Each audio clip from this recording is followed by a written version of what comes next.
heart of Levinas's philosophy is an attempt to change the nature of the Western philosophical tradition.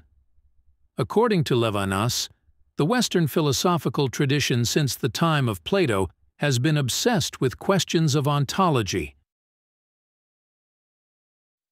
This has resulted in philosophies in which the ethical relations between particular beings is subservient to universal mediators such as the form eidos in Plato, spirit in Hegel, or being Dasein in Heidegger.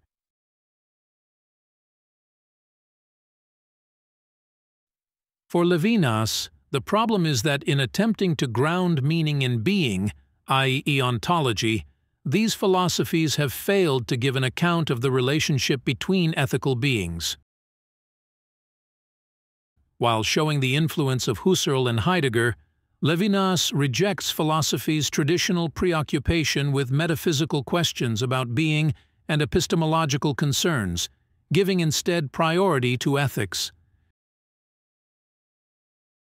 In contrast to traditional philosophy, the love of wisdom, Levinas seeks through his work to articulate a wisdom of love. For Levinas, totalizing philosophies, in their quest to find meaning in ontological questions, are indifferent to the other and exhibit anti-humanist tendencies which lead ultimately to the horrors of the Holocaust. Such philosophy, Levinas believes, is not merely incapable of responding to the ethical challenges posed by the post-Holocaust world, but is, itself, partly to blame for a world of inhumanity. In contrast to these philosophies of totality, Levinas articulates a philosophy of infinity, encountered through the transcendence of the other. Levinas' philosophical project centers around his use of Descartes' idea of infinity. In his third meditation, Descartes argues that when we think of and conceive of infinity, infinity itself exceeds the idea one can have of it. While for Descartes this structure of infinity was applied to the divine, because God always exceeds the concept of God that we as subjects think, Levinas takes this Cartesian concept and applies this formal structure of thought, which emphasizes inequality, non-reciprocity, and asymmetry to the relationship of the subject to the human other. For Levinas, the absolute exteriority of the other person means that the other can never be assimilated or incorporated into a totality. The other is infinite.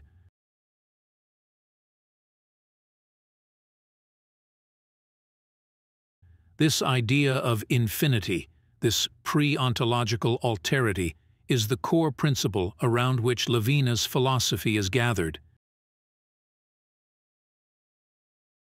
This pre-ontological alterity is beyond essence and being, but its formal structure can be seen in the concrete phenomenon of our ethical interaction with the other.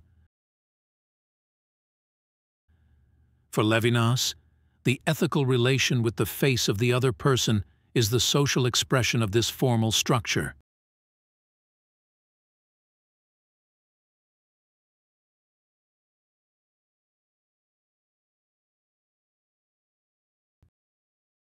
Although Levinas is not persuaded by Heidegger's insistence that Dasein's understanding is more originary than knowledge, his critique employs a fundamental implication of this fact: to understand the other is to act toward the other. Levinas believes that by understanding the other, Dasein not only subordinates the other's alterity as a specific difference to a genus but also subjects the other to its spontaneity, its powers.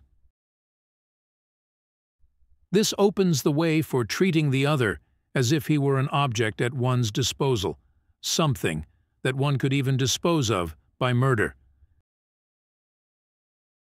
In response to this ontological oppression of the other, Levinas contests the traditional priority of ontology over ethics and tries to think of the ethical relation non-ontologically by calling into question one's spontaneity by the presence of the other human as the absolutely other. Irreducible to any common denominator, the other cannot be understood. The other is not a phenomenon. The ethical relation is non-reciprocal. It consists of finding oneself infinitely responsible for the other, addressed by the principle, "You shall not commit murder," which is the very signifyingness of the face of the other, who, by his face, is the manifestation of the height in which God is revealed. This absolute otherness disrupts sameness. Thus the I gains its singularity. In existing for the other, the I is no longer reduced to his place within a totality.